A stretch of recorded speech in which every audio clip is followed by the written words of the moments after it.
So I wanted to give Favorite Human a chance to quietly slip out the door. Uh-oh, did he forget something? No, he's just locking it. I wanted to give him a chance to slip out the door before I really got going. And he did. He has slipped out the door. Just give me 1 second and ta-da! We have things. Paranor, if you're not feeling all that great, it's okay. You can lay down. You can lay down. You can lay down. So my new glasses arrived. Hooray. Look. No reflections. There's reflections on the plastic, but not on the lens. So this is amazing. I love my new glasses. They seem to be better than the blue ones. I know. They are amazing. I was really worried at first that they didn't have the anti-reflective coating. So Veronica Kier says, you look relaxed. Hope you had a good vacation. I did. It was an amazing vacation. Last time I was in Vegas, I was a teenager. So yeah, like I still didn't gamble this time, but you know, I'm just going out and doing things and not having to constantly meet up with my parents. Yeah, Mike, I can see, but there's no reflection. Isn't it amazing? Technology is amazing. So yeah, and the frames fit and all this other wonderful stuff. So yeah, vacation was wonderful. So I just did the spreadsheet and we are at 300 images. So let me see if I can get that up. And then Susie had asked that I do a wave or something. So full screen, media, of course nothing's working right. Let's see, I don't want Bennu, but I do want window capture. Properties. So I'll show you the spreadsheet. And this is the spreadsheet. This is where we stand as of a couple minutes ago. And we are at 300 images remaining. And I don't remember what time I edited the sheet last night. I think it was rather early in the day. So we've done 95 images since the last time I did the sheet, and we now have 0 images remaining at 4 and 5 views. So all images have had at least 5 views. So that's pretty awesome. You guys are doing amazing. I am so proud of y'all. I think we might get done in time for Dr. Pamela to get her tattoo. I forget what her deadline for that was. Forget what the deadline was, but yeah, and as Mike Cassidy says, the bulk are at 7 views. Let me kind of highlight this. I know it's kind of hard to see. The bulk are at 7 views right now. Oops, that dragged along. I don't know if the deadline was today, YYZ. I have been out of the loop because of vacation. So oh, Sunday, whenever it's still Sunday anymore in the world. Ah, okay, so we still have some time. Oof. But yeah, the bulk of them are at 7 views. And yeah, we're going to work on Bennu today because, like laundry, Bennu needs to be done. So we still have some time. She definitely does want this done before we go to Tucson, which is roughly a week from now, and I think we can get this done by the time we go to Tucson. This is totally doable. You know, we have our superheroes clicking away and doing their thing. Yeah, we can do that before Tucson. Yeah, we can totally do this before Tucson. So this is what the spreadsheet looks like right now. I'm going to flip back over because Susie asked that I do something official-ish looking when I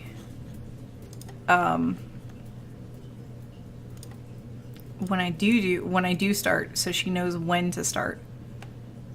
So give me 1 second. I'm just trying to get everything organized and then we'll begin. Boom! It's organized. And where are the doggies? I don't have the doggies in there. There. Yes, it does help with an edit point. And that's exactly why she asked me to do something. And, like, I guess I could run the video. I think I'm gonna run the video. Alright, so I'm gonna run the rockets. So Susie has a start point. And yeah. And then we'll be right back.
So, hello! Welcome to Science Sunday. I am your host, Annie Wilson.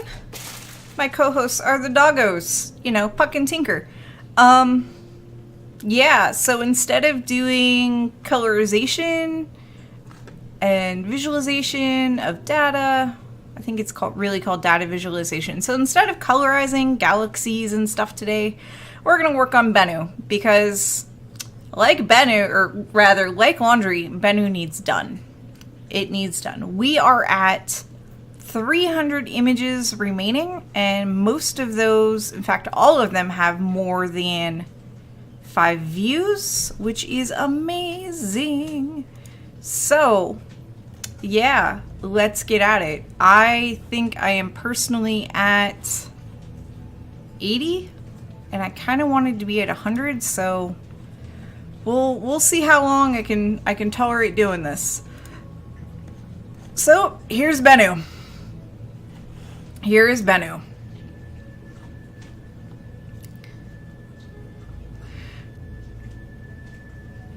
YYZ says, I'm mapping something with a crater and I'm so happy, sniff. So if you've never tuned in before, I have 2 dogs and a cat.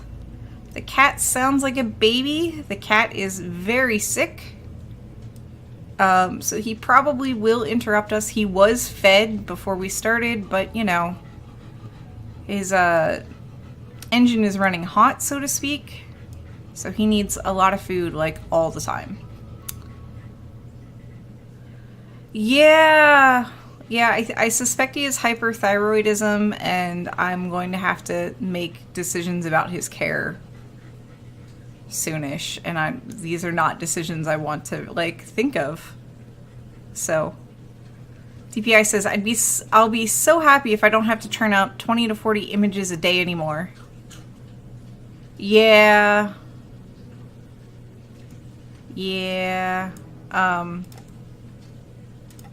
So the treatments, for those that are curious, hyperthyroidism is common in older cats. My cat is old. He has no teeth. Well, he has some teeth. It is treatable, but the treatment literally involves radioactive, it's radioactive iodine, and he has to stay at the vet for 2 or 3 days, and it's not cheap.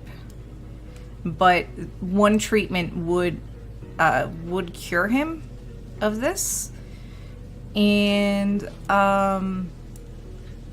the other option is medication twice a day. So YYZ says, my mom's kitty is on thyroid meds. Yeah, that might be the route I go for a little while. I'm just worried about the twice a day thing because, you know, I'm going to be leaving the cat again for another week, and You know, poor favorite human. I don't think he's ever given cats medication. See, my cat really doesn't enjoy having his ears messed with. Because I read that I could do the ear thing. And yeah, he's not easy to force feed. He's not exactly easy to pill. So I think the goal is to take him to the vet this week.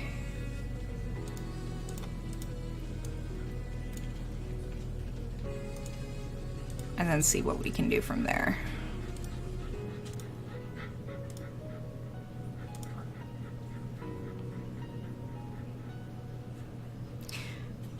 Veronica says, the stick tool the vet gave me helped, but it's still not easy. Yeah.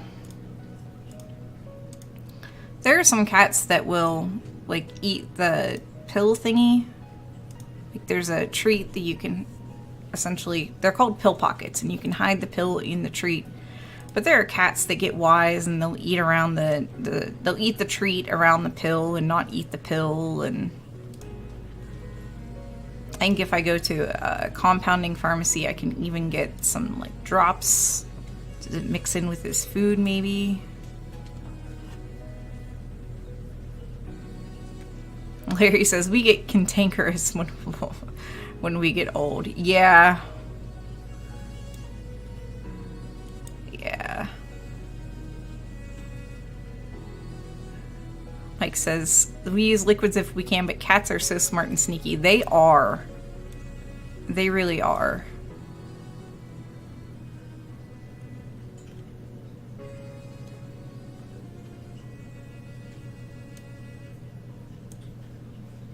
They really are. So, yeah. That's kind of what I'm looking at, is putting my cat on medication.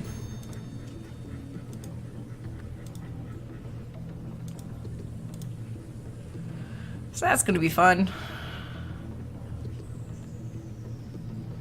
So yeah, Vegas. Alright, so Vegas was pretty cool. I was saying before we started that, oh, you're now just going past Little Green Dragon on the bus. Wayne is almost always on Sundays at the Little Green Dragon for the stream, but he's not there today. And I'm always amused. So yeah, Vegas, I was talking before we started. The last time I had been to Vegas was when I was a teenager. I was still in high school. I didn't want to go. I was being stubborn, but my mom was pretty much like, we're going. I want this one last family vacation. So I went. And, yeah, it was good stuff.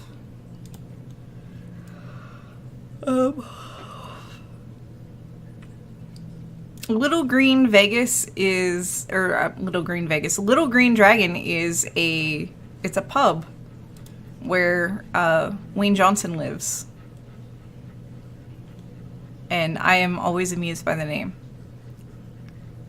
Mike Cassidy says, sometimes you think they swallowed the pill and 15 minutes later you find the pill in another room spit out.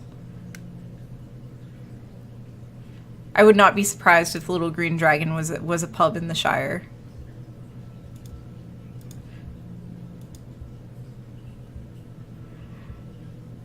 Oh, they do have a website. Yeah.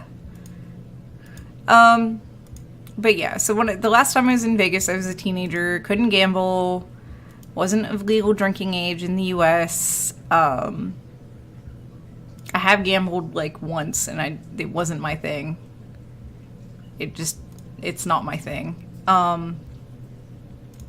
So, and we had gone to a couple shows like when I had gone as a teenager, and I really wasn't interested in going to see shows because there's a lot of shows to choose from. There's a lot of shows to choose from in Vegas, and it's overwhelming. Hey, it was a car outside. It's okay. Okay, it was a truck. It's still okay. Shh. No. No, you're fine. You're fine. I promise you're fine. There you go. Here, have some Cheerios. No loud music, no TV, no slot machines. Sounds great. Wait, slot machines in the UK and pubs are a normal thing?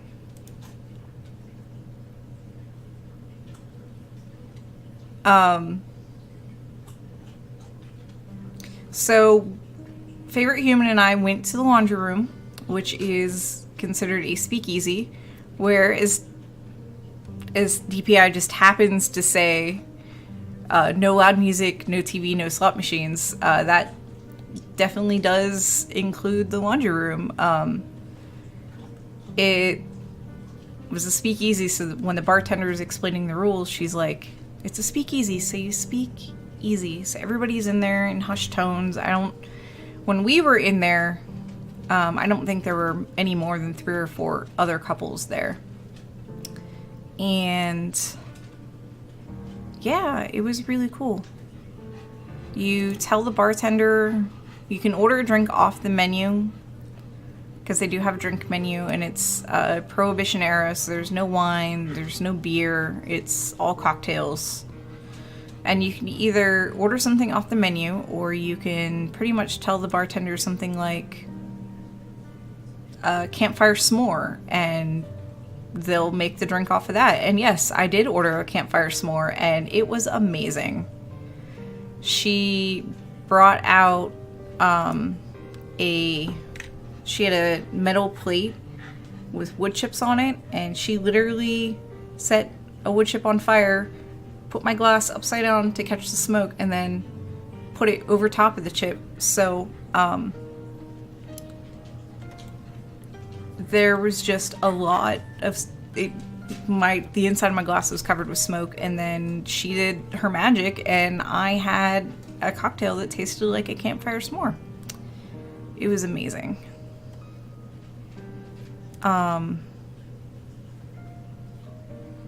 But if like you're not that specific, you can just be like, I like these flavors, this, and this, and the bartender can create something like that. So it was pretty cool. It was definitely worth going.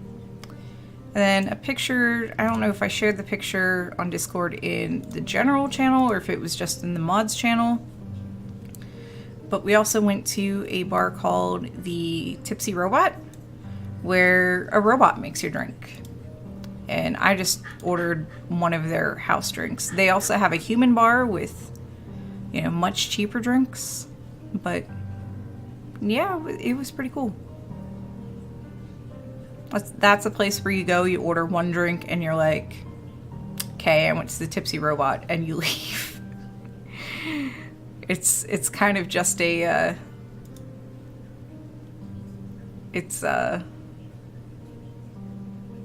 of those things you do for the experience. Otherwise, Ed says, not the kind of cocktail one has every day. Yeah, I know. At the laundry room, part of the instructions were to specifically not ask for specific spirits, just flavors. Because if you like, for example, if you like bourbon and you like the smoky part of bourbon, you can get that from Longest Axis. That's not the Longest Axis. You can also get that from Mezcal. Mezcal also has some smokiness to it. So there's that. And Mezcal is, or not bourbon, Scotch. Scotch is usually smoky and peaty. But I think Mezcal, some Mezcals can be much cheaper than Scotches. So that's why they ended up in the cocktail for the smoky versus Scotches.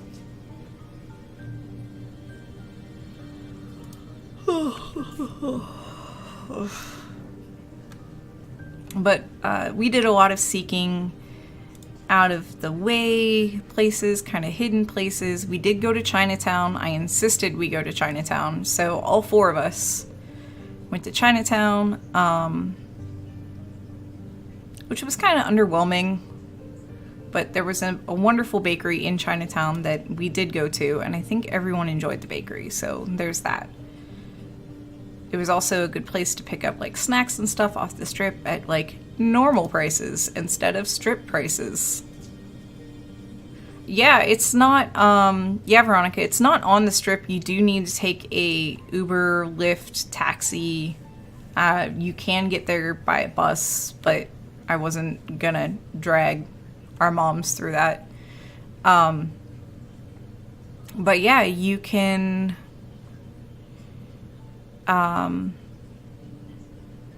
it's a very small Chinatown.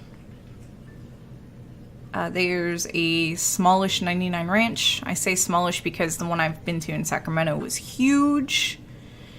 And this one was like, okay, it's a 99 Ranch. There's a lot of, it's not all together. It's not as walkable as the strip is. But there's a lot of restaurants there. There's a lot of neat stuff. We just went to the plaza, and I think it's called the Chinatown Mall. So, you know, something different, something off the strip. DPI says, I drank 2 cocktails with Scotch whiskey so far. I'd rather take the whiskey in a completely different cocktail. Yeah.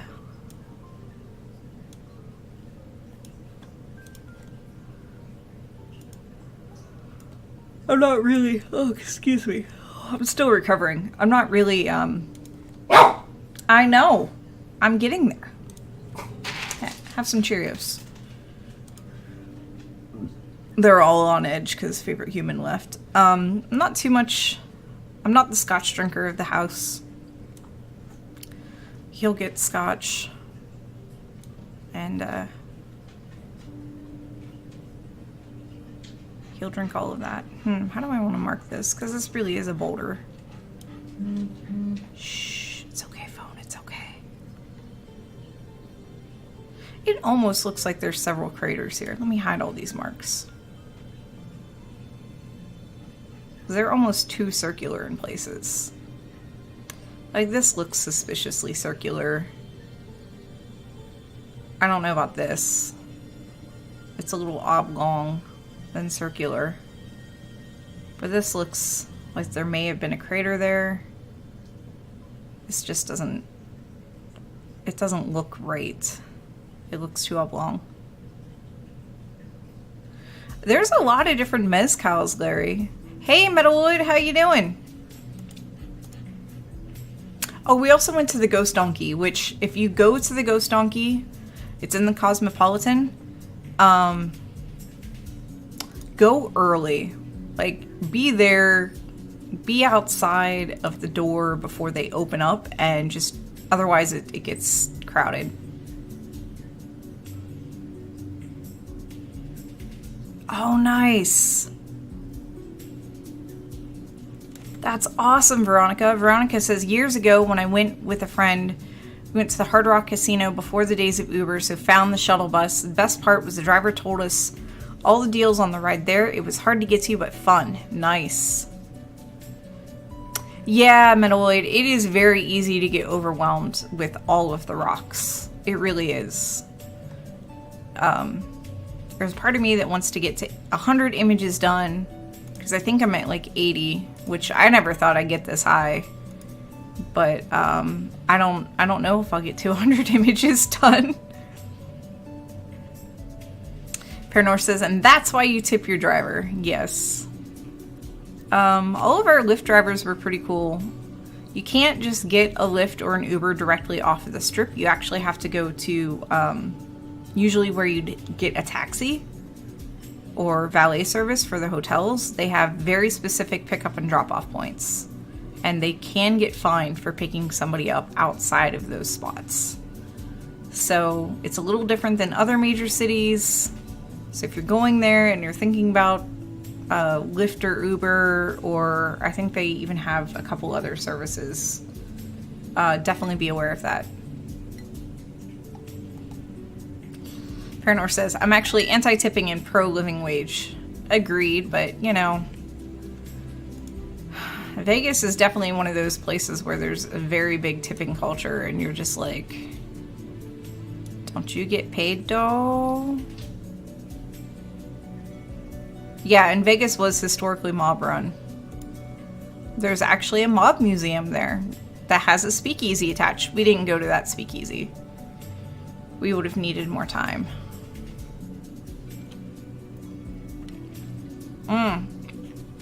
Our moms went on Slotzilla, the zip line over Fremont Street.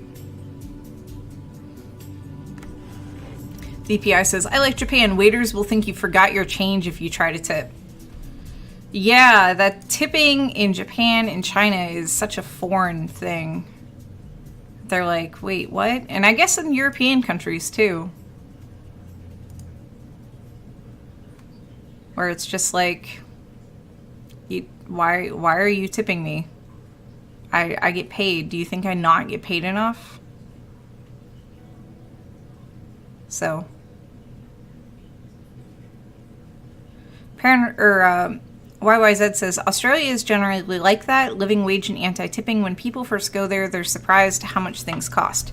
Right, and I think New Zealand is the same way, because we've been looking at New Zealand, and we're always like, whoa, it costs how much? But when you think about the fact that if for whatever reason I were to get a serving job, I wouldn't have to worry about living off of tips.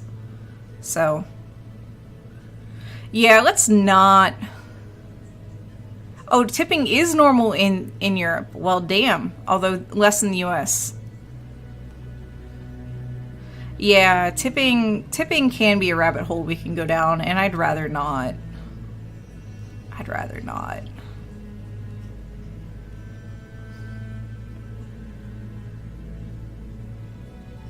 But, like, Favorite Human and I are so used to tipping that we actually calculate it as part of the cost. So yeah, whiskey, scotch. So yeah,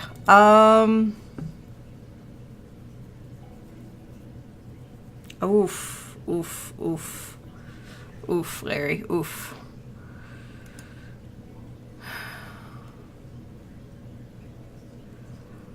Alright, I'm calling this image done. I'm calling this image done.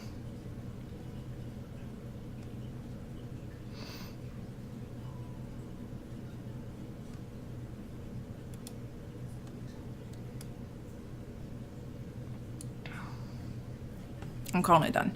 And image done. And wait for it to... There we go. This one's not so bad. Welsh whiskey. I didn't know that was a thing.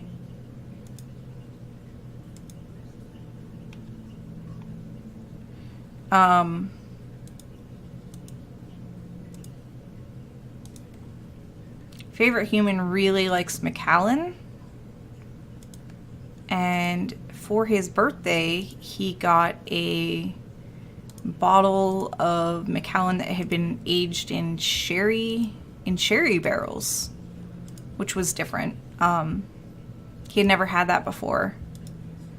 I don't know if there's any left, because I would like to try it. But that was it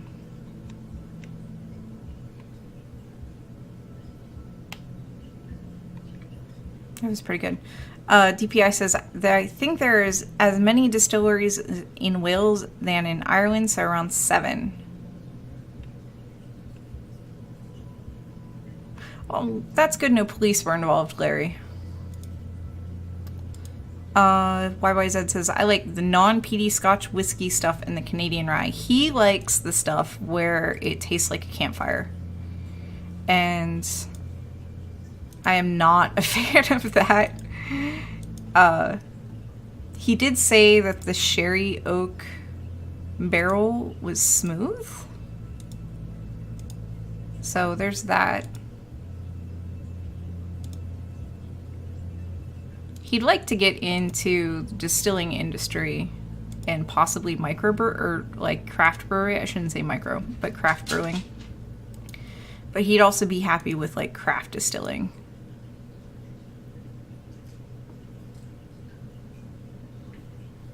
So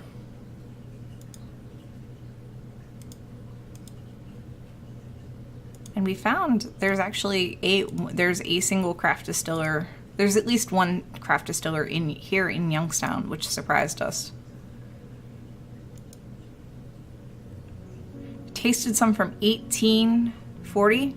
Have I looked at Portland, Oregon? No, we have not. We have not.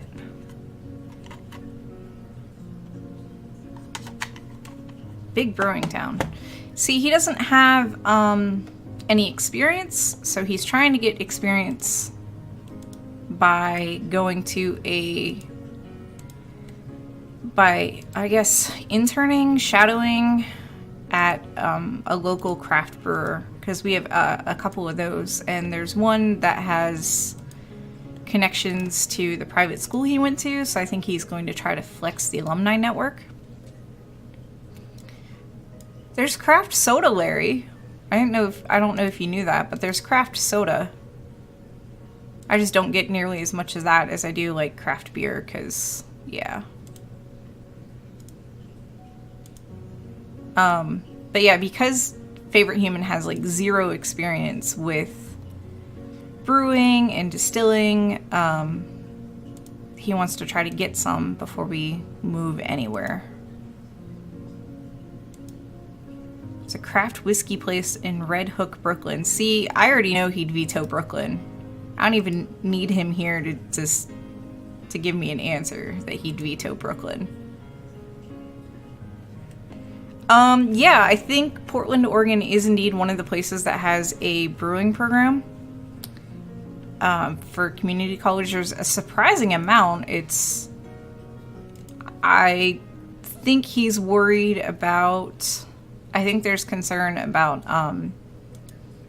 health insurance, maintaining health insurance, and things of that nature. So, and we're not married, so I can't even see if I can get him covered by mine. But yeah, he is very hesitant to go without health insurance, which makes moving out of the area harder, because he's like, I need to have a job before we go anywhere. And I'm like, I'm ready to go. I'm ready to go whenever you're ready to go. Because I have essentially the equivalent of national health care, and he does not.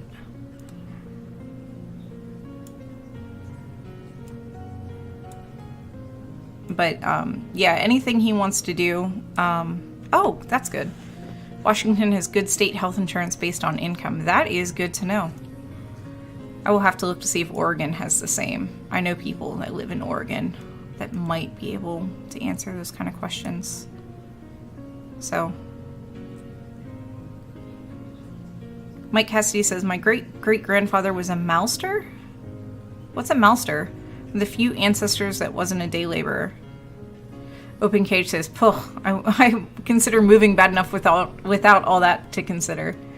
Yeah, yeah. It's gonna be hard.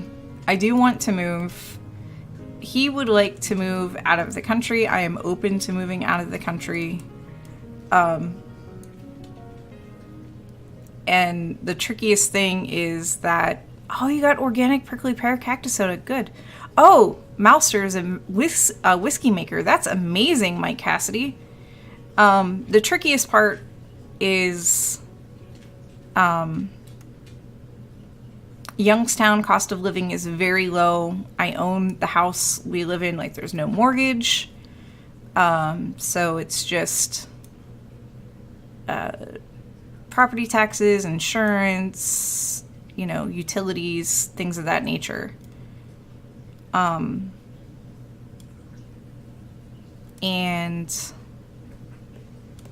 you know, cost of living is cheap. Essentially moving anywhere else from Youngstown, cost of living just goes up. And the wages for some of the stuff that we're used to looking at, you know, fairly transparent, like retail, etc., those wages don't necessarily go up wherever. We were in Vegas, and I think I saw something saying, oh yeah, you can work here for $9 an hour, and I was like, I don't think I'd even pick that up in Youngstown. So, West Coast is the best coast. Yeah, well, this is not the greatest place to live. I mean, the schools, this is, okay, so if you're, like, thinking of raising a family, the public schools are terrible in Youngstown. There's a few surrounding schools that have open enrollment, so you don't have to live in their school district to send the kids there. But you have to get the kids there to and back. You have to get transportation to and from the school every day for the kids. And there's hospitals, so yeah, like, I guess this could be a decent area to retire. But, yeah.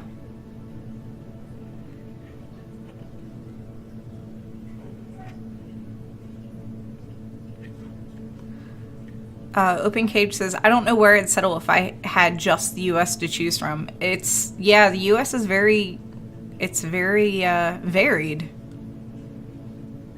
I mean, there are places here where you can be like, okay, I want to move to this place, and because it's so remote or there's a lack of people willing to move there, like, I'm thinking of certain places in Alaska that they're like, yeah, sure, you got a job, come here, let's go, we'll pay you. And then there are places that, because everyone wants to be there, that nobody really takes you seriously until you're boots on ground for getting a job. And here I'm thinking of Hawaii. So, yeah. YYZ says, this could easily lead down another rabbit hole, but I've never had to think about health insurance as being a determining factor because where I live, because Australia and Canada have public health insurance. Yep. Australia, Canada, New Zealand, the UK, all of those were on his list at one point or another of places to move to. Larry Weird says, in 50 years, US is all the same, hot, expensive desert.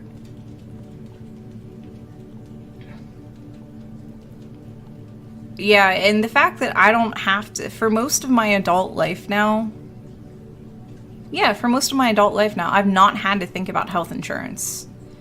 So I have what is probably closest to the experience of knowing what having, state-run public health insurance is like, because I go to the clinic, I see, my healthcare providers, I get what I need. Sometimes I have to pay a little bit of money, and that's it. But there are so many people, including some of my healthcare providers at the VA, that are like, wait times are long in Canada, rah, rah, rah, rah, rah. And I'm like, have you ever had to deal with some of the wait times for private healthcare here in the US? It can be insane. So, yeah, it's amazing. I know, I'll toss you some Cheerios. It's amazing. Because I can pretty much go to any VA clinic, and I'm used to waiting a little bit of time, and I don't think it's an outrageous amount of time. So, and yeah, I know the wait time argument is poor. I know that it also depends on what you need and the severity, and it's like going to the ER here in the US. It's not first come, first serve. It's, if, your kid sprained their ankle and somebody came in from a serious car accident or is having a heart attack, the heart attack or the car accident is going to get precedence over your kid's sprained ankle. And that's just, you can be there in discomfort for a little bit longer, but the person in the severe car accident or the heart attack needs care now. So, yeah, waiting 3 months for a non-urgent MRI sounds about right for the VA in places in the US. Urgent cares are amazing, Veronica. Yeah, they really are. Because you can get in and out within that 3 hours. So, Yeah. Yeah. People are like, you're marking rocks and you're talking healthcare. Yeah. Oh yeah, I bet wait times are longer on a Friday or Saturday night. Everybody's out doing stuff.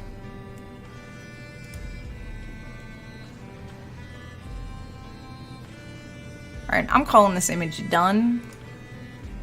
I think I saw somebody say that we dipped below 300, because I'm going to update the spreadsheet when I'm done.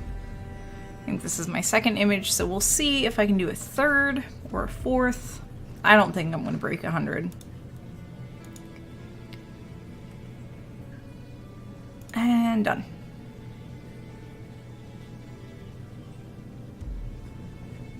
Hey, this has nice big boulders in it. I'm cool with that. But yeah, us immigrating to Canada is weird because to fast track it, we actually have to go and take an English proficiency test. Which we're like, but we speak English though. So it's just the fact, it's just the burden of paying for the test to fast track. And then there's still the, are we going to go based on one of us going to graduate school, or are we going to do, you know, job hunting kind of thing?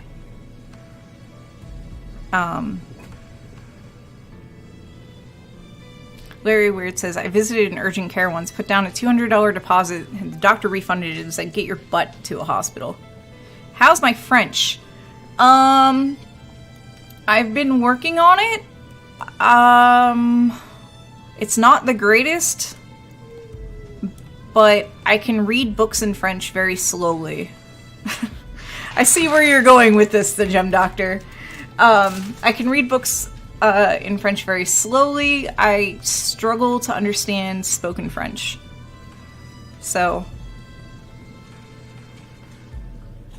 Trillian says, being in a wheelchair with a neurodegenerative disease, I do not care about free healthcare. I just want my drugs cost to be in line with the rest of the world. And even with my good insurance, my yearly DAT scan to not cost me $8,000 out of pocket. I feel you.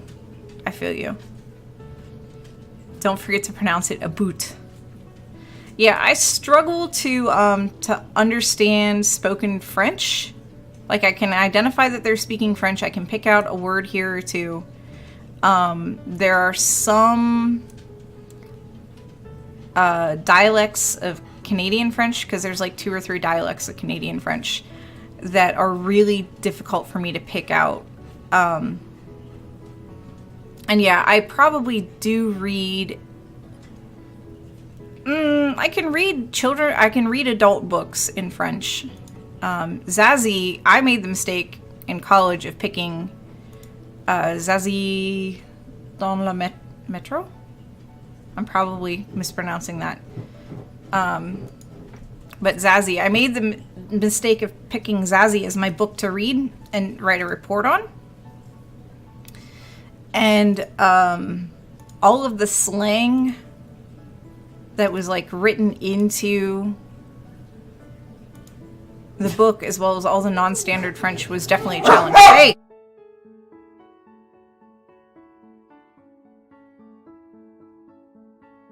Why is...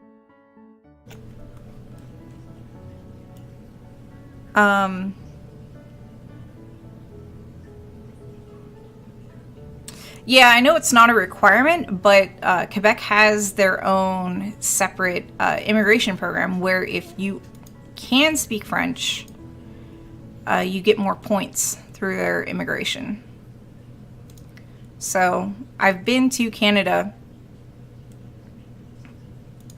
because Ohio is actually pretty close to Canada, or where I live in Ohio is decently close.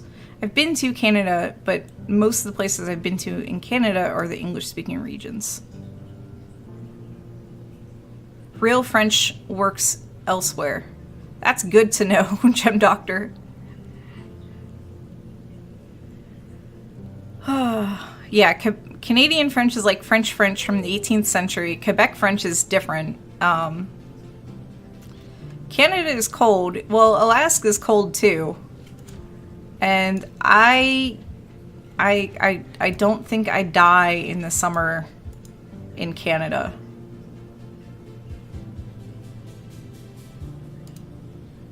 In fact, long-term moving to Canada might be safer for my health than moving to like Tucson. So that's still below freezing. Iceland is warmer than Canada, wink wink. Yeah, but how am I just gonna immigrate to Iceland? A favorite human likes the west coast of Canada. He likes that whole area. And he's like, it's expensive. So. Oh, it used to be -10 to -20. Okay. How in the world is your air conditioning solar powered? That's amazing and awesome. Because mine sure isn't.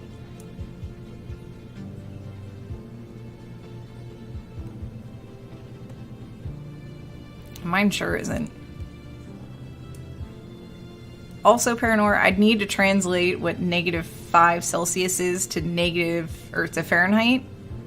Because dipping around freezing here is normal. And it's more like when it gets into negative Fahrenheit is when I'm like, all right, we've got issues.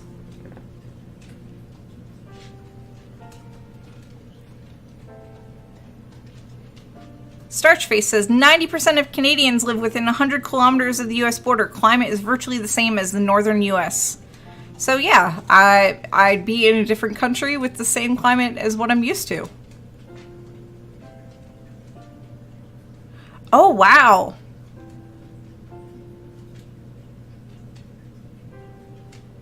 Larry Weird says Austin has a program where your build goes to solar power and the rate is locked in for 15 years. That's amazing.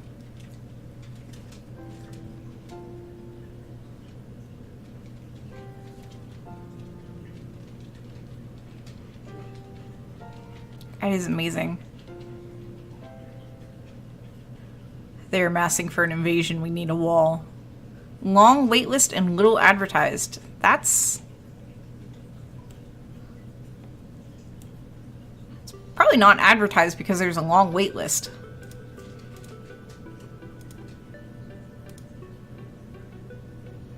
Yeah, Open Cage says, okay, look, there's Indian films available in 12 languages. Yes, India has a very diverse,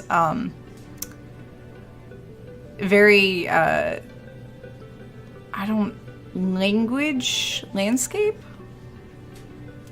The languages that can be found in India are very diverse. Same as like Kenya, and Kenya is much smaller. Because you got your tribal language. In Kenya, you have your tribal language, and then you have English and you have Swahili. So, there's actually a state called Tamil, I believe. Open Cage? I don't remember.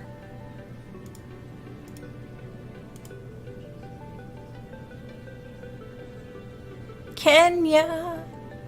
There are lions and tigers in Kenya. There sure are.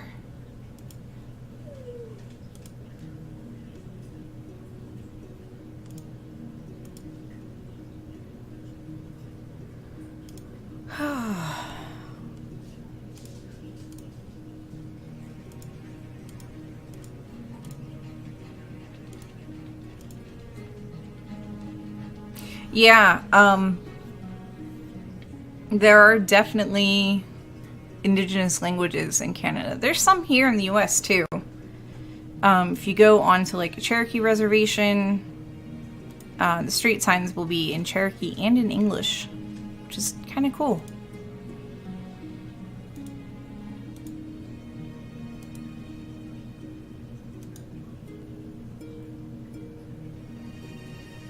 It is an industrial strength earworm, Larry. It really is.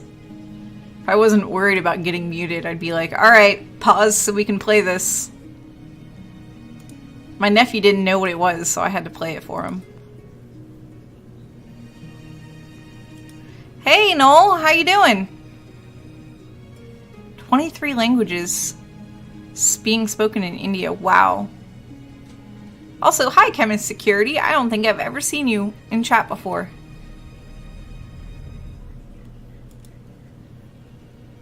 Alright, this looks like a crater right here. I'm marking it as a crater. So I know we're below 300 images. Oh, well, welcome to the stream. Normally on Sundays, I am doing colorization of Hubble Space Telescope images, which, because the images from space telescopes, they come down in grayscale, because they're taken with different filters, different bits of light make it through, so then you just kind of add color to the filtered images and stack them together, and boom, you got a color photograph. It actually takes way longer than the explanation. But we're working on Bennu because Bennu, like laundry, needs to just be done. We're below 300 remaining images. It is a very tedious process. I am not shy about the fact that I hate marking Bennu, but the community has pretty much been like, well, we like it when, you know, we can all share in the pain together. So that's what we're doing. Also, I just got back from vacation, and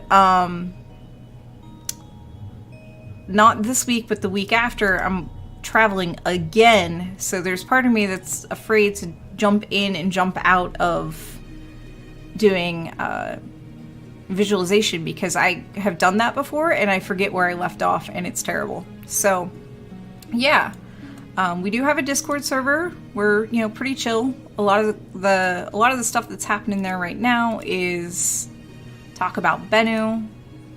We occasionally play games. We haven't played games on stream in a while. And rocket launches, and I know there's rocket launches coming, but we stream rocket launches. And yeah, Starchface asks, how large is that object in the foreground? So if you're talking about this large boulder, Open Cage said about 10 meters. I would say that's probably correct, between 8 and 10 meters. So each side of this image is 22.5 meters. So it's 22.5 meters by 22.5 meters. And each pixel is 5 centimeters. I'm not sure how to translate 5 centimeters, and I don't even have my dollar bill that's folded up into thirds. So if you fold your dollar bill up into thirds and unfold one bit, that's about 10 centimeters. So I think a dollar bill folded into thirds is roughly 5 centimeters. So each pixel is 5 centimeters. Yeah. So, and I hear the washer. Oh, there is an Electron launch tomorrow. See, I've been so out of it. But, yeah, we also have Daily Space Monday through Friday at 1 p.m. Eastern Time, which right now is 1700 hours UTC. Because I think everybody should know their UTC offset. My UTC offset is -4. So you subtract 4 from 17, you get 13. You change 13 into from 24-hour time to 12-hour time, and you get 1 p.m. So, yeah. So yeah, we're hate marking Bennu together because Bennu just needs finished. If we finish completely by the end of today, anywhere where it's still Sunday in the world, Dr. Pamela, who is the actual astronomer, because I'm not an astronomer, is going to get a tattoo of Bennu. If we don't finish by today, she doesn't get a tattoo. I have threatened to eat grasshoppers. Not threatened. I've offered to eat grasshoppers, which I'm not opposed to, and I also have all sorts of weird flavored jelly beans. If we finished by the magic ball date, which was crystal ball date, which I think we're actually going to do. So I think I am actually going to eat some weird jelly beans on stream, because I think we're going to beat the crystal ball date. So, yeah. Oh no, the Electron launch is at 8:12 a.m. Oh, I make no promises, guys. I'm usually not up that early, and I have no coffee made. Crystal ball date, Metaloid asks. So, DPI took my spreadsheet of how many images had so many views and did some math and was like, hey, the spreadsheet says that we'll be done by this date. So I'm taking the crystal ball date from the beginning of the month when DPI first created this magical spreadsheet. I'm taking that crystal ball date and essentially when I add the newer data, it updates the crystal ball date. And the crystal ball date, it's been oscillating a little, but it's always been before the crystal ball date from the beginning of the month. So, essentially math. We came up with a date at the beginning of the month with math, and we've been tracking the date that we think will get done with math. So, DPI is the creator of that. We've kept that spreadsheet under wraps, but I will say that it looks like we're going to beat the crystal ball date. I'm actually glad that I stopped messing with it for a week because it was kind of disheartening to see it just kind of oscillate between two dates. But, yeah. And, delay by Wikipedia need to be German. Okay, then. Also, there are dogs on stream. The one that's on camera right now is Tinkerbell. She is a dachshund. I have an American Eskimo. He's just a white fluffy thing. Also, and I think he's just letting Tinker have the limelight. And there's a cat. We may not have an interruption by the cat today because he was fed before I started. You wade into the math. Math can be tricky and also fun. It's a puzzle. If you think of all math problems as puzzles, I think you get along a whole lot better. If you like puzzles. So. I like your analogy, though, of just wading through the math. Oh yeah. Paranor says, 11 plus 1 is 4, and a lot of people are like, but, and no, he's right. It is 4. Because that's 3 plus 1. DPI says, stop adding binary. Oh, binary math. Oh, binary math. Adding and subtracting binary is easy. When you get into the multiplying and dividing binary, it's where I don't remember that as well. Yeah, you didn't use octal or hexal, so we're cool.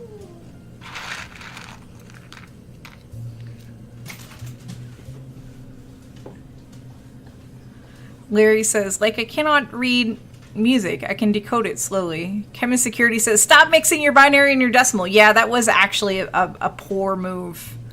That was a poor move. Noel says, I have made machines in Minecraft that add and subtract binary. 11 doesn't exist in binary. It kinda does. It kinda does. Let's see. Not as 1-1 though. You need 8. You need an 8, a 2, and a 1. It would be 12. Yeah. Yeah, there we go. An 8, a 2, and an 8, a 2, and a 1. And that's exactly 0, 1, 0, 1, 1 is an 8, a 2, and a 1. And 0 is where if you filled it in, that would be a 4. So you would have 8 plus 4 plus 2 plus 1. That's the easiest way. Can you tell that I was a computer science major? Can you tell I was a computer science major? One day I'm going to break my nephew's brain with binary. I don't think he's quite to that point yet. I think he understands binary because he did draw me a little logo thingy that I need to like digitize. That has just zeros and ones, and he wants it to say something very particular in zeros and ones. There are 10 people in the world. Metalloid says, I taught binary to a 2nd or 3rd grader once. I don't think I've ever seen a BCD clock. I don't know, OpenCage. I don't know. I'm really not sure, because I'm just used to using base 10 for everyday stuff, base 2 for, you know, binary for, you know, binary, and I think I've had to use essentially base N, or like for natural log, or no, natural log is for base E. Never mind. Look at me not knowing what I'm talking about. Why? Why is this field like this? Bennu, I have so many words that I can't say because this is supposed to be a family-friendly stream. Chemi Security says, I'm working on cybersecurity and I'm developing a binary, decimal, hexadecimal conversion Excel sheet for IP4 and IP6. Yes! Yes!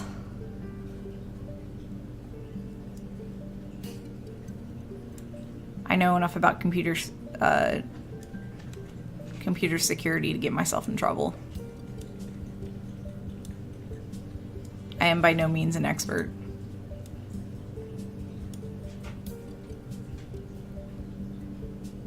Before computers, non-decimal bases were very niche. Yeah, I believe it. It's just everything with computers has essentially started from, is it on or is it off? Like electricity. So, if you're working on cybersecurity, then why the hell are you using Excel? I mean, as long as the macros are turned off in Excel, you're fine. You're fine. Don't ever turn on macros in Excel, people. Don't do it.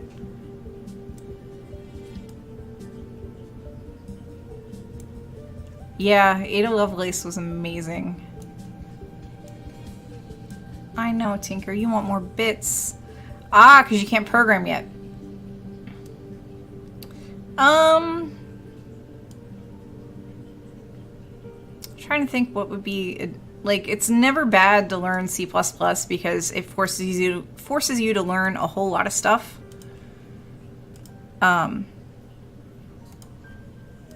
It's difficult, but once you have everything down in C++, it's easier to pick up other languages. At that point, it's just a matter of vocabulary. Why is my phone making that noise?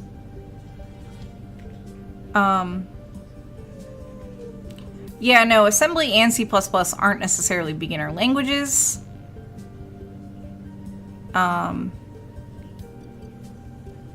They're not, but yeah, if you learn those, I think somewhere I had seen a poster or an infographic where it was like learning how to be a mechanic by learning how to build the car. It's complicated, it's annoying, it's a pain, but if you learn C++, it really does make everything else easier.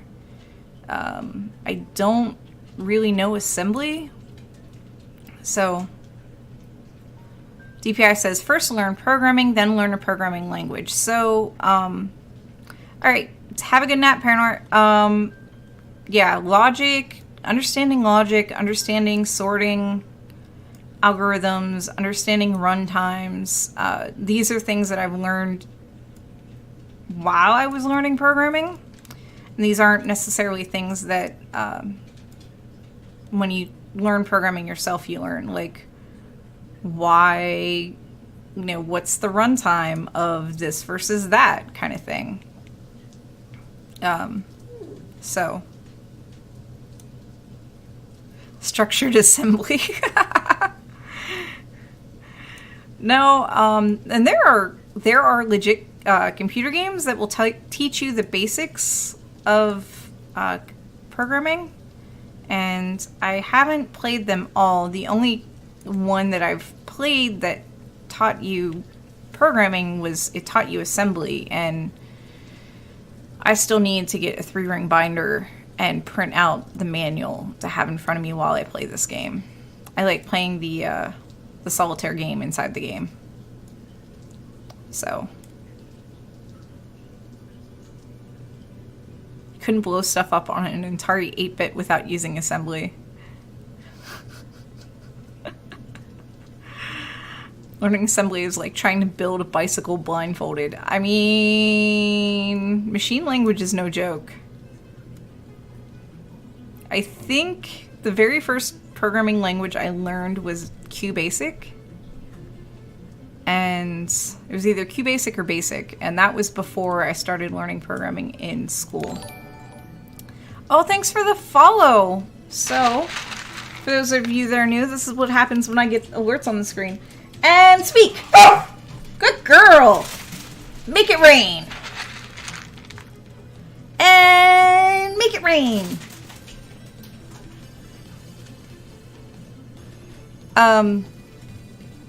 But yeah, just there's merit to learning logic. There's merit to understanding runtimes, but sometimes you just gotta get your feet wet. So, yeah, it's cute. Everybody likes how I throw Cheerios at the dogs. Tinker does a very good job of just staring at the screen and is like, Mom, throw me Cheerios.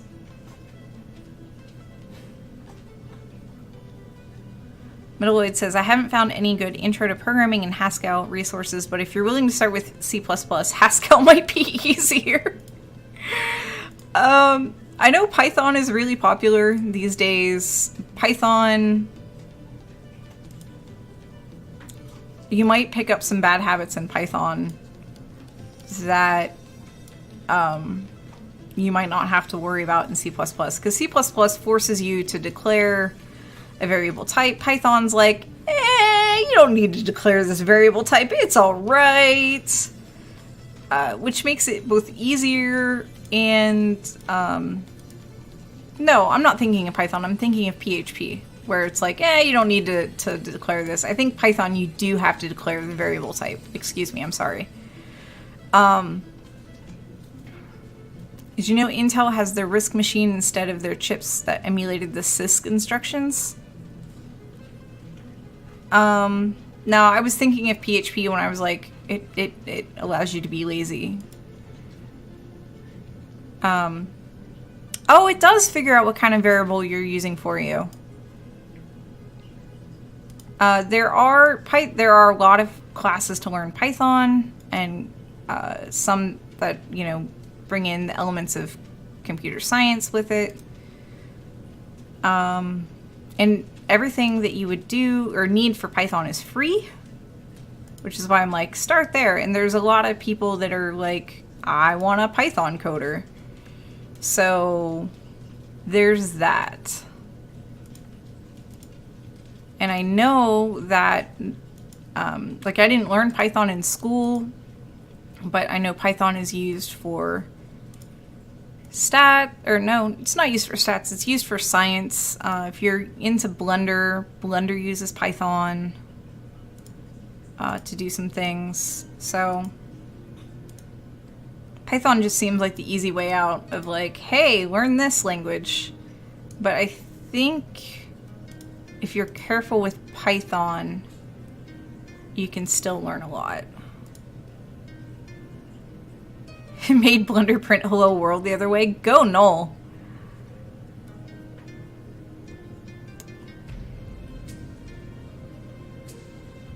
Yeah, Python can be pretty big. I learned a bit of R.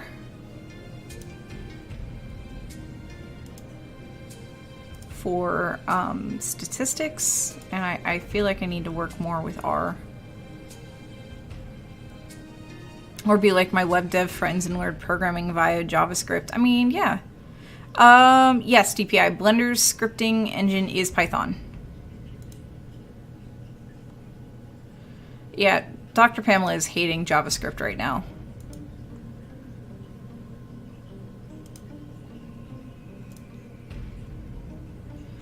An anime studio is switching to Blender. Wow.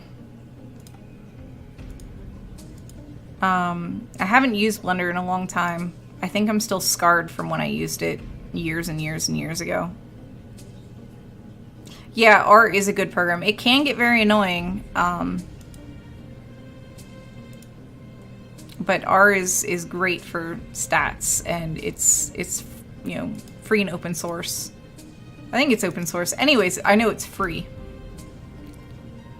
That's what we learned. Oh, wow. Trillian says, I know we like to say huge boulder, but how big are the large objects in the picture? Without knowing how many pixels it is, I can't say for sure. But going based on the fact that, let's just say this takes up 1/3 of 22.5. So for those of you that have Amazon Echoes at home, I apologize. Alexa, what is 1/3 of 22.5? 1/3 multiplied by 22.5 equals 7.5. So this is about 7.5 or 8 meters. Hi, Kit DK. We are hate mapping Bennu. I hate mapping Bennu, so that's what we're doing. We're doing it together. Because, like laundry, Bennu just needs to be done. So this isn't part of an OSIRIS-REx project, which is funded by NASA. And they have identified 4 landing sites. We're just trying to get through the rest of the images. Our image set includes 3 of those landing sites. And the images that the OSIRIS-REx team took were in color and not as high resolution. So we get the grayscale images that have a higher resolution than what the OSIRIS-REx team first worked with. These images are 22.5 meters by 22.5 meters. Each pixel is 5 centimeters. And yes, Larry, I can indeed rename Alexa. I'd have to get into the app to do it. I know you can rename it to computer, but then I'd always be triggering it. So, yeah, I'd always be triggering it if I used computer DPI. And you can even say, "Hey, Amazon," which is why I apologize first. I try not to use her too much while I'm streaming, but sometimes it's just easier. So yeah, there's going to be science done with these images. Everyone that maps a single image gets a certificate. We have a leaderboard where if you mark over 50 images, you end up on the leaderboard. And I think when all the images are done, we're going to probably clean stuff up, verify marks, things like that. So I'm not entirely sure, like, if numbers are going to go down from the leaderboard. So I would discourage you from just hitting next. We are almost done. We started off with like 4,509 images. We now have less than 300 images remaining. At the pace we're going, we're due to be done by next week. And this has eaten up my entire summer. I want this to be done. I really just want this to be done. I am essentially the designated cheerleader for this. And I can go in and if you haven't hit 50 yet, I can go in and tell you how many images you've marked to see how far away you are from the leaderboard. Other cool things about the leaderboard is we don't know the details yet. There is the possibility as in strong possibility, of extra swag being given out. Mission swag, not CosmoQuest swag. And if you've hit the leaderboard. I know to get a t-shirt, you need to hit over 1,000 images done, which at this point, that's probably not a goal you're going to hit. Oh wow, we have 3.5% of the image views remaining. That is amazing.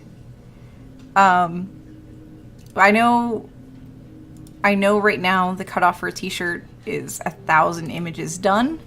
Yes, we have had people mark that many. We've had people mark over 3,000 images. So YYZ says, CosmoQuest should make a I hate mapped Bennu t-shirt. I would totally buy that shirt. I have talked about that with Dr. Pamela. I also like the idea of oh, excuse me. I also like the idea of getting like a window decal of there's like window decals that have like stick families or things that represent families, and there's one of my favorite ones is a T-Rex that says my T-Rex ate your stick figure family. And I want to make one that says Bennu destroyed your stick figure family or something to that nature.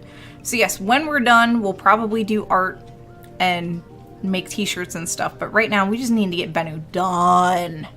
Because yeah, I want a t-shirt that says I hate mapped Bennu.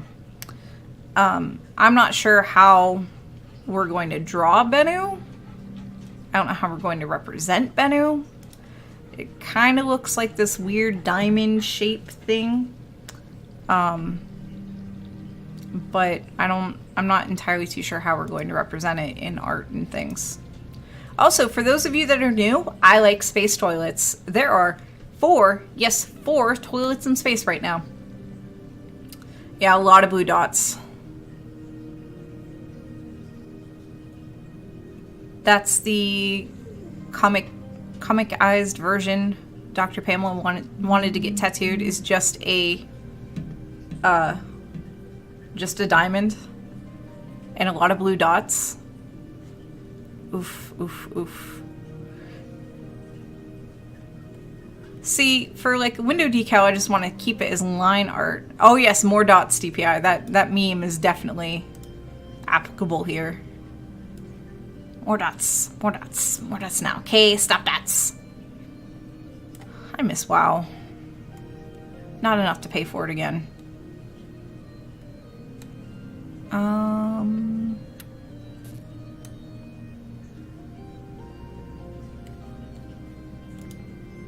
So yeah, we are almost done with Bennu. We are almost there. I have weird jelly beans to eat. Yeah, I know, right? No? I have berries, bots, beans. Of course, my cam set up and everything's gonna get weird. I have berry, bots, beans, and I also got the Bean Boozled beans. They're somewhere in my luggage still. But I found Bean Boozled beans. So, I have weird jelly beans. Yeah. Trillian asks, any news good or bad on James Webb? Are you talking about the telescope? I have not been following the telescope very closely. I know that the Pamela space telescopes are dead to her until they successfully leave Earth. They successfully get in orbit and they successfully capture first light. There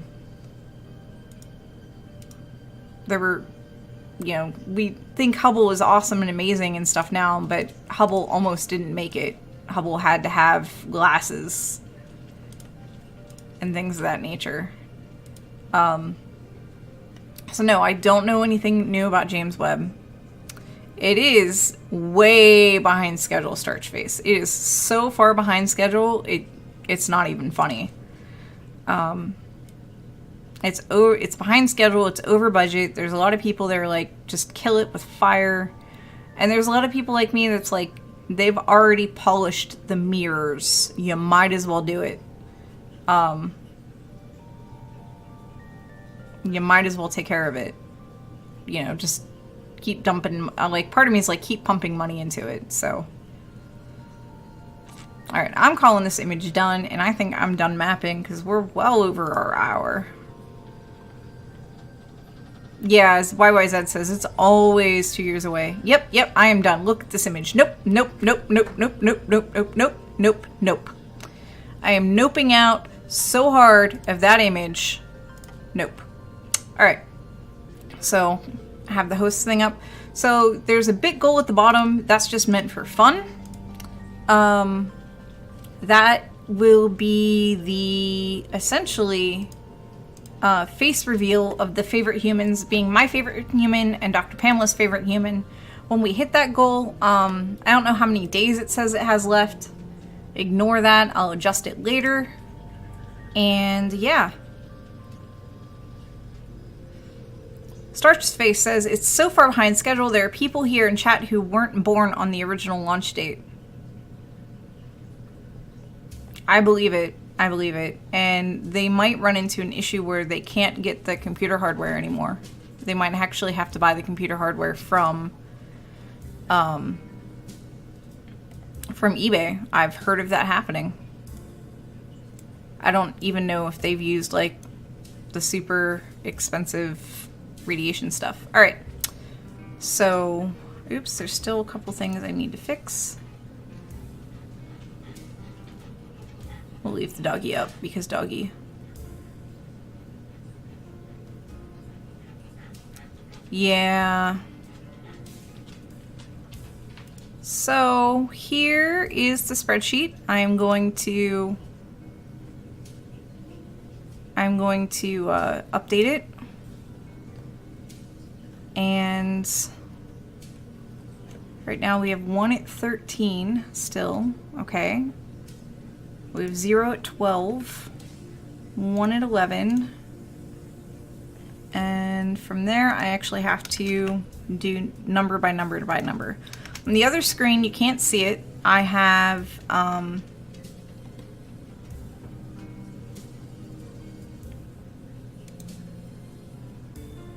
you can't see it. I have the database up, and I literally have the database up, not up on screen for privacy and security reasons, because yeah, we would like our data to not be messed with. So 9 now has 8. All right, bye, Larry.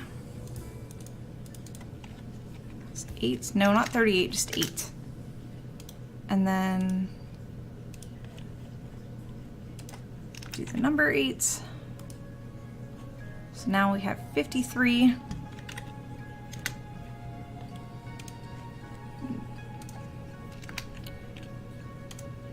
Seven has 197.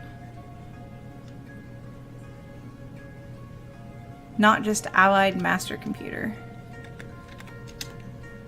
And then 6 has 28.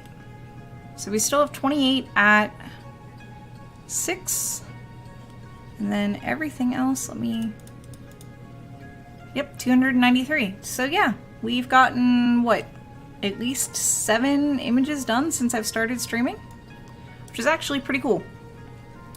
So right now, let me pull up, see, make sure you can see this. Up, and there's the cat.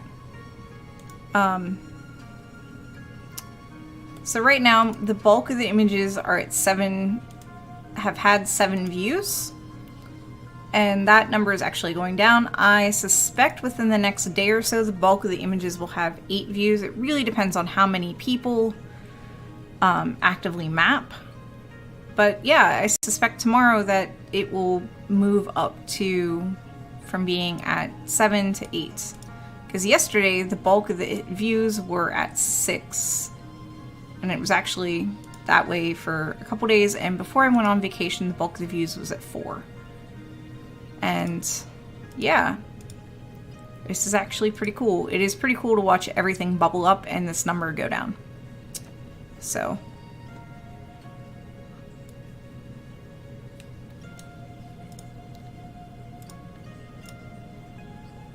add a frame there, and yeah. I may or may not update this number later. And we've done 100 images just overnight. I may or may not remember to update this later. I don't gather the data at a set time every day, so this isn't exactly, you know, how everything is. I don't get snapshots at the end of the day. I haven't figured out how to do that. I'm sure it's possible. So, yeah. Alright, so I'm going to flip over back to host view, because, you know, it's cool to see the spreadsheet, but I will screen cap this later. And we don't have any dogs on camera. So let me fix that for you. Alright. So I'm going to minimize this. Now is the time, if you are under 50 images, to ask me how many images you have. There's the leaderboard, for those of you that weren't aware of the address. I'm going to ask in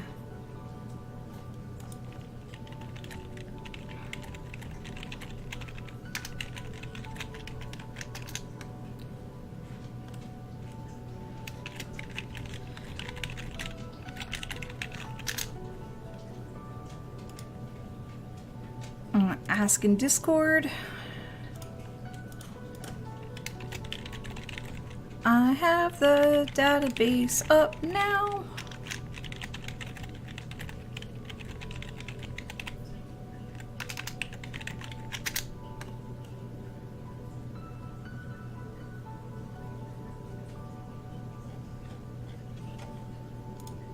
So,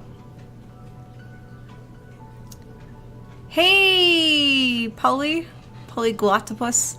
What's the cat out the door? I couldn't help it, I'm sorry. It's okay, it's okay. He actually will go outside and he'll just kind of walk around, stand on the porch, and then he wants back inside. So hello. Yeah, thanks for the shout out to Polyglottopus. Ugh. That's a whole mouthful. Yeah. YYZ says, it's funny that there is more than one Mike Cassidy on the list. Yes, it totally is. He has, I think, just 2, and that's the cat jumping over the thing. Do I have cat treats handy? Oh no, guys, I don't know if I have cat treats handy. Oh, I have one. Good. Come here, buddy. Come here, kitty kitty.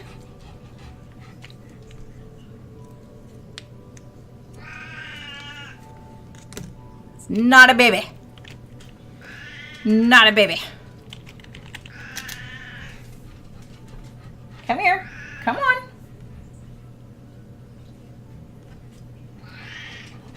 He's still trying to figure it out. Come here. Pup. Great. Cat, come here. Oh, I know. I know. All right. And here's the cat. Will you give me a second so I can get your treat?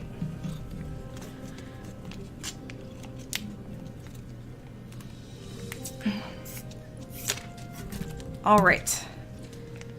Give the cat his treat. Dogs like that.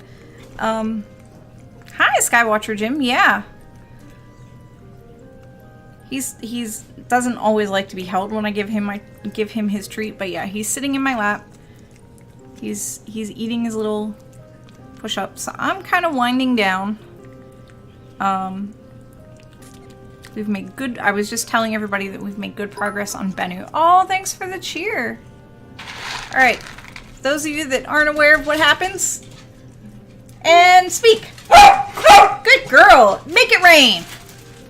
So hi Science Streams. Hi Skywatcher Jim. I am Annie. We were working on Bennu. I hate mapping Bennu, and so do many others. So we were having a hate mapper support stream.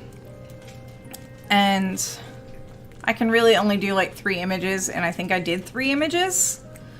So yeah, we got doggy cam going. We got the cat going. Let me move this over. Normally on Sundays I colorize space telescope data. But Bennu needs done. Like laundry, Bennu just needs done. Unlike laundry, once Bennu is done, it's done. We won't have any more. So we started off with 4,509 images, and we have just under 300 remaining. And all of the images have 5 or more views. I think I closed the spreadsheet. So, and yeah, I live with pets, so there's usually a cat interruption because he's just needs to eat a lot. And the dogs just like Cheerios, so I throw Cheerios for the dogs. Are you done? I think he's done. That was quick. Is DPI streaming this evening? DPI says maybe, probably yes. So we do have community members that have been streaming Hate Mapping Bennu, which is awesome. Veronica Cure's been streaming. DPI's been streaming. I think I'm going to set up alerts on our Discord to alert everybody when they're streaming as well. And yeah, so I'm just kind of, I still have the thing up. So let's take a look at the DPI's like, please make me stop streaming. Just get done with Bennu. I know that feel. So here's the spreadsheet of our progress. I don't update this at the same time every day, but yesterday when I did do this update, all the images had 4 or more views. Today, all of the images have 6 or more views. And now the bulk of the images are at 7 views, or yeah, the bulk of the images are at 7 views or more. And the numbers have been slowly bubbling up. And between yesterday when I did this and today when I did this, we completed 100 images. So it is getting faster as we complete it. I encourage you to sign up and do just 1 image. Just do 1 image, or 2, or 5, or 5. We do have a leaderboard. If you do 50 or more images, you still have a chance to get on the leaderboard. There's very, very strong possibility that you will get Osiris Rex mission swag if you are on the leaderboard. I don't know exactly what gets what, but we are talking about getting t-shirts for those that have done 1,000 or more. So if you're close to hitting 1,000, keep on mapping.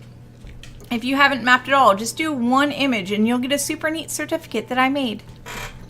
Because everybody that is working on this gets a certificate, and there's been over 3,000 people, and I know probably a third of those have done less than 10 images, which is okay. It's okay. We understand how long it takes to do a single image. Had somebody in our Discord say that it takes her 30 minutes to do an image.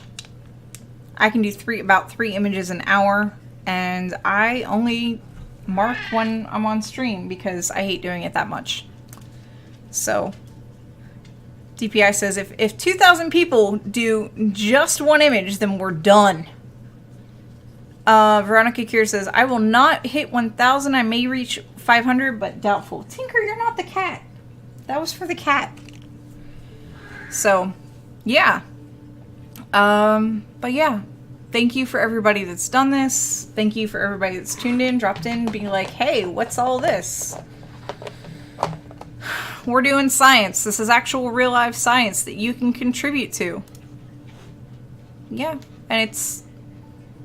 citizen science is pretty awesome, y'all. It's pretty awesome. Alright, with that, I'm going to do the wall of text, and I'm going to get ready to roll the credits because the cat is still hungry. And when the cat's hungry, it's time to go. More bits! More bits! Thank you for the bits, Veronica! And make it rain! Because Tinker's like, I'm not even gonna wait for that. And make it sprinkle for Tinkerbell.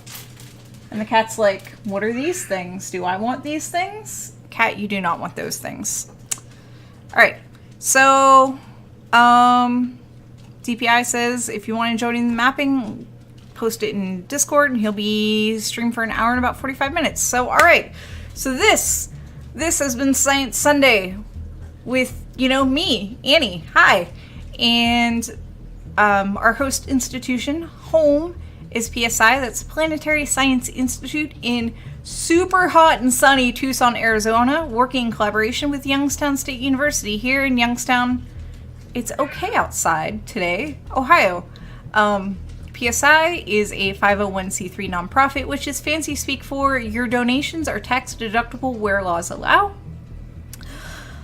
Also, we are brought to you by you. So thank you for tuning in. Thank you for doing a science. Thanks for the bits. Thanks for your pledges on Patreon. Thanks for everything, really. Thanks for all of your support. We couldn't do this without you. I am dead serious. And, yeah. Our next scheduled stream is tomorrow at 1700 hours UTC. It's 1 p.m. Eastern, and there may or may not be a rocket launch stream tomorrow. I make zero promises. So until next time, have a wonderful insert time of day here, and yeah, keep being awesome. I will see you all later. Why is this being weird? Okay, there. I will see you all later. Bye. Where's the button? Where's the button?